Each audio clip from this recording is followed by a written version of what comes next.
على النبي يا أيها الذين آمنوا صلوا عليه وسلموا تسليما الصلاة والسلام عليك يا سيدي يا رسول الله وعلى آلك وصحابك يا سيدي يا حبيب الله.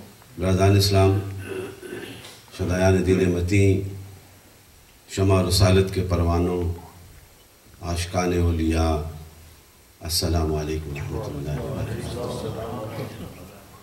اللہ تعالیٰ کا لاکھ لاکھ شکر ہے کہ اس کے احسان عظیم کے صدقے، اس کی برکتوں کے صدقے، اس کی رحمانیت کے صدقے، اس کی وحدانیت کے صدقے اور اس کے محبوب کے خاص کرم کے صدقے انشاءاللہ اور سو انشاءاللہ رمضان کی برکتوں سے ہم اپنے سینوں کو، اپنے اذہان کو پاک کریں گے۔ میرے لیے، آپ کے لیے یہ باعث برکت ہے، اور میرے لیے بڑا انعام یہ ہے کہ میں برطانیہ کی سرزمین پہ جمعۃ المبارک کے اس موقع پہ حضرت پیر جہاں زیب بادشاہ صاحب سجاد نشین دربار عالیہ موڑا شریف ان کی قیادت میں قاسمیہ زیدیہ اسلامک سینٹر میں آپ کے سامنے پیش ہوں۔ یہ لمحات میرے دوستوں انتہائی بابرکت والے ہیں کہ ہماری غرض و غایت جو ہے، ہماری مقصدیت اللہ کی رضا ہے اور آقا مدنی تاجدار کی وفا ہے۔ جہاں رب کی رضا بھی مل جائے اور حضور کی وفا بھی مل جائے اور حضور کی ادا بھی مل جائے، وہ لمحے سراپا رحمتوں والے ہو جاتے ہیں، وہ سراپا برکتوں والے ہو جاتے ہیں، اور یہ برکات اسی کو میسر آتی ہیں، یہ انعام اسی کو ملتا ہے، یہ اس کے قرب کے جلوے اسی کے سینے میں منور ہوتے ہیں، اسی کی اداؤں میں انقلاب پیدا ہوتا ہے جس کی جستجو میں عشق رسول پیدا ہو جاتا ہے۔ ان ساری برکتوں کا مرکز و محور جو ہے to attain the love of Almighty Allah and the love of the Prophet Muhammad صلی اللہ علیہ وسلم، اللہ اور اللہ کے رسول کی محبت کو حاصل کرنا ہے، اور جو اس راہ پہ چلتا ہے who practice in this way according to the guidance of the Sufi way، میرا ایمان یہ کہتا ہے پھر وہ جو کچھ مانگتا ہے میرا رب اسے عطا کر دیتا ہے۔ اور ہمارے لیے برکتیں ہیں کہ ہمارا تعلق صوفیاء کے ساتھ ہے، اہل اللہ کے ساتھ ہے، چاہے وہ چشتی ہو، قادری ہو، نقشبندی ہو، اویسی ہو، شاذلی، these are the different orders of the Sufi، لیکن ہر ایک کی ڈیسٹینیشن یہی ہے کہ ہم سب کو حضور کی محبت کا فیض حاصل ہو، ہمارے ایمان کامل ہو جائیں، حضور آقا مدنی تاجدار سے وفا کامل ہو جائے۔ اور جب صوفی کا انعام یہی ہوتا ہے کہ جو صوفی کے پاس بیٹھتا ہے وہ دنیا کی گفتگو سے پرہیز کر کے اللہ اور اللہ کے ذکر کا پیغام دیتا ہے، وہی صوفی ہوتا ہے۔ ہر دور میں صوفی ہے، یہ نہ سمجھ ہم کوٹ کریں کہ ہم داتا رجویری کو کوٹ کرتے ہیں، حضرت مجد افسانی کو کوٹ کرتے ہیں، حضرت پیر نپیر کو کوٹ کرتے ہیں۔ وہ پاک ہستیاں ہیں، انہوں نے اپنے دور میں آنے والے کے دلوں میں انقلاب پیدا کیا۔ کیسے کیا؟ انہوں نے دنیا کی گفتگو نہیں کی بلکہ آنے والوں کے دلوں میں عشق رسول کا فیض جاری کر دیا، اس لیے کہ ان کی رضا کامل تھی، ان کا ایمان کامل تھا۔ وہ دنیا کے معمولات میں منحصر نہیں رکھتے تھے کہ دنیا والا آئے گا تو کچھ دے گا، بلکہ جس کے ساتھ ان کی وفا ہے وہ گنبد خضرا سے لو لگائے رکھتے تھے کہ وہ کملی والے کے صدقے عطا ہو جائے گی۔ وہ ان کا ایمان اتنا کامل تھا۔ اور اس دور میں بھی میرا ایمان یہ کہتا ہے جب تک یہ سورج چمکتا رہے گا، چاند چاندنی بکھیرتا رہے گا، نبی رحمت سے وفا کرنے والوں کا آمد ہوتی رہے گی اور ہمارے دلوں میں آبادیاں ہوتی رہیں گی، یہ برکات جاری رہے گی۔ تو اس کے لیے یہ تقاضے ہوتے ہیں، انہی تقاضوں کو میں ایک آج اس جمعۃ المبارک میں آپ کے سامنے رکھنا چاہتا ہوں کہ ہم اہل اللہ کے پاس جاتے ہیں، ہم صوفیاء کے درباروں میں جا کر کیا حاصل کرتے ہیں؟ وہ تو ہمیں اللہ کے خوف اور اس کے ذکر کا پیغام دیتے ہیں اور حضور سے وفا کا پیغام دیتے ہیں۔ اور میرے دوستو، یہ پیغام آج کا نہیں ہے، یہ جب میرے نور والے آقا نے کلمہ حق اس مکہ کی سرزمین میں بلند کیا تھا، جب نعرہ حق بلند کیا تھا، اور جنہوں نے اس نور والے چہرے کو پہلے دیکھا ہوا تھا، جب نعرہ حق بلند کیا تو ان کے ساتھ نسبت کرنے والے ان کے غلام بن گئے۔ انہوں نے یہ ہے کوئی آرگومنٹس نہیں کیے کہ آپ ہمیں یہ بتائیں، لیکن جنہوں نے آرگومنٹس کیے وہ وہاں کے وہاں رہے، اور جو میرے نبی کے در پہ سر جنہوں نے جھکا دیا آج ان کے بھی نام زندہ ہو جاتے تھے، اس لیے کہ وفا والے تھے۔ اور اسی وفا کا ایک تذکرہ حضور آقا مدنی تاجدار سے پیار کرنے کا طریقہ بتاتا ہوں۔ ہم جو ہیں ہم درود کیوں پڑھتے ہیں؟ یہ بھی ایک پیار کا طریقہ ہے، یہ بھی حضور کی محبت کو حاصل کرنے کا طریقہ ہے، اور نزہۃ المجالس میں اس کا تذکرہ کیا گیا۔ میں اس کتاب کا ریفرنس آپ کے سامنے رکھنا چاہتا ہوں کہ یہ درود شریف ہم کیوں پڑھتے ہیں، کس لیے یہ برکتیں حاصل ہوتی ہیں، اور اس کے راوی بھی جو ہیں مولا کائنات حضرت علی شیر خدا ہے، سبحان اللہ، اس کے راوی بھی اس حدیث کے۔ اور 2 شعبان کو یہ آیت کریمہ جو نازل ہوئی، یہ شعبان کا مہینہ جو گزرا رحمتوں والا، اس میں one of the blessed night جو ہمیں ملی ہے، اس رات میں ہمارے اعمال جو اللہ کی بارگاہ میں جاتے ہیں، اور اسی کے ریلیونٹ یہ حدیث ہے حضور کی کہ میں بھی ہر وقت روزے میں اس لیے شعبان کے حضور روزے زیادہ رکھتے تھے کہ جب میرا نامہ اعمال اللہ کی بارگاہ میں جائے اور کھلے، ایک نبی جو لیڈرز آف دا پروفٹس ہے، دا مرسی فار ہول یونیورس، اتنا بڑا مقام رکھنے والا نبی جو ہے وہ اعلان کرتا ہے کہ جب میرا نامہ اعمال اس رب کے کائنات کے سامنے کھلے تو میں بھی روزے کی حالت میں ہوں۔ یہ شعبان کے روزے رکھنا اور پھر اس بلیس نائٹ میں جاگنا، پھر جو ہے مزارات اور قبرستانوں میں جانا، یہ میرے آقا کی سنت ہے، یہ کہ نئی آج کی بات نہیں ہے، یہ کملی والے کی سنت ہے، اور جو کملی والے کی سنت سے ٹکراتا ہے اسے دیکھ لو پھر وہ اس کا کیا حال ہوتا ہے، اور جو سر کو جھکا دیتا ہے، جو آقا کی اداؤں کو اپنا لیتا ہے، وہ عاشق رسول بن جاتا ہے۔ تو یہ جو درود شریف کے حوالے سے ان اللہ و ملائکتہ یصلون علی النبی، یہ آیت کریمہ 2 شعبان کو اس کا نزول ہوا، اور اس کی شان نزول بیان کرنے والے حضرت علی شیر خدا ہیں کہ آپ نے کہا کہ رب کائنات کا حکم ہوا کہ جو یہ نبی کی بارگاہ میں جو ایمان کی حالت میں جب ایمان لے آتا ہے، کلمہ حق پڑھ لیتا ہے، دین اسلام کی راہ میں آ جاتا ہے، اور پھر اللہ کی راہ میں جہاد کرتا ہے، sacrifice their life on the way of Almighty Allah، اللہ کی راہ میں جہاد کرتا ہے، تو اسے 400 حج کا ثواب ملتا ہے۔ کتنے؟ 400 حج کا ثواب ملتا ہے۔ جب یہ بات سنی تو نوجوان جو تھے صحابی، some youngsters companions are also there، وہ جوان تھے لیکن جو کچھ اولڈ ایج بھی تھے، انہوں نے سوچا کہ یہ انعام ہمیں کیسے ملے گا، یہ برکتیں ہمیں کیسے ملیں گی۔ تو ان کے دلوں کی اس محبت کو رب نے پہچان لیا۔ رب تو جانتا ہے نا کہ یہ ہے عمر والا، لیکن اس کا دل اتنا کامل ہے کہ یہ محبت میں بھی نصیب کر سکوں، لیکن میں جہاد کے قابل نہیں۔ تو رب نے اس ادا کو پسند کر کے رب کائنات نے یہ حکم جاری فرما دیا، یہ آرڈر بھیج دیا کہ جاؤ میرے محبوب کو سنا دو، جو ایک بار میرے محبوب کی بارگاہ میں درود پڑھے گا، سلام پڑھے گا، اسے 400 جہاد کا ثواب ملے گا۔ ادھر 400 حج کا ثواب ہے، یہاں 400 جہاد کا ثواب ہے، اور ایک 400 حج جو ہے ایک جہاد، اب اندازہ لگائیں کہ 400 جہاد کا ثواب مل رہا ہے۔ ایک بار میرے نبی کی بارگاہ میں سلیوٹ کرنے سے، میرے نبی کی بارگاہ میں محبت کا اظہار کرنے سے، درود کا مقصد ہی یہی ہے نا، حضور کی بارگاہ میں سلام کرنا، درود پیش کرنا، سلیوٹ کرنا، یہ انعام ہے۔ تو رب کیا انعام دیتا ہے اس کی شان نزول میں، اس آیت کریمہ کی شان نزول میں، جس کے راوی حضرت علی شیر خدا ہیں۔ آپ فرماتے ہیں کہ 400 جہاد کا ثواب ملتا ہے۔ تو پھر اگر ہم یہ درود پاک پڑھیں تو میرے دوستوں کتنا بڑا انعام ہوگا، کتنی بڑی برکات حاصل ہوگی، کتنے بڑے انعام ملیں گے۔ تو پھر آج ہم یہ عہد کریں، اس جمعہ حدیث ہے جمعۃ المبارک میں جو کثرت سے حضرت علماء بیٹھے ہیں، جو کثرت سے حضرت اوس بن اوس سے حدیث ثابت ہے، جو کثرت سے میرے نبی کی بارگاہ میں اسپیشلی آن فرائیڈے ہی ریسائٹڈ درود شریف، اسے کیا انعام ملتا ہے کہ کملی والا فرماتا ہے میں اس کا درود سنتا بھی ہوں اور اسے جواب بھی دیتا ہوں۔ تو حضرت دردہ بیٹھے ہوئے تھے، کہنے لگے یا رسول اللہ کہ آپ کی حیات میں، آپ کے وصال کے بعد یہ مسئلہ بھی حل کر دیا، کملی والے نے فرما دیا کہ بے شک انبیاء کے ان پاک جسموں کو جو ہے زمین کو حرام کر دیا گیا ہے، اور آپ نے کہا آقا نے جہاں سے بھی، دنیا کے کسی کونے میں سے بھی بیٹھا ہوگا اور مجھ پہ درود پڑے گا، میں اس کا درود سنتا بھی ہوں اور اسے جواب بھی عطا کرتا ہوں۔ یہ کتنا بڑا انعام ہے میرے دوستو۔ اسی درود کی عظمتوں کے حوالے سے رسالہ کشاریہ میں لکھا گیا یہ بڑی عظمت والی بات کہ سیدنا موسیٰ علیہ السلام، اللہ تعالیٰ نے سیدنا موسیٰ علیہ السلام کو کتنی برکتیں عطا کی ہیں، کتنے معجزات عطا کیے، کتنی ان کی باتیں سنی، ان کی قوم کی باتوں کو سنا گیا۔ بنی اسرائیل جو جو کہتے موسیٰ علیہ السلام اللہ کی بارگاہ میں عرض کرتے، رب انہیں انعام عطا فرما دیتا۔ میرے رب نے کہا اے موسیٰ میں نے تمہیں اتنی برکتیں عطا کی ہیں کہ 10,000 لغات عطا کی ہیں، کہ 10,000 زبانوں سے باخبر ہو جاتے ہو، تاکہ میرے کلام کو تم سمجھ بھی سکو۔ میں مختصر کر رہا ہوں، یہ لمبی بات ہے۔ میرے کلام کو جو میں نے بھیجا ہے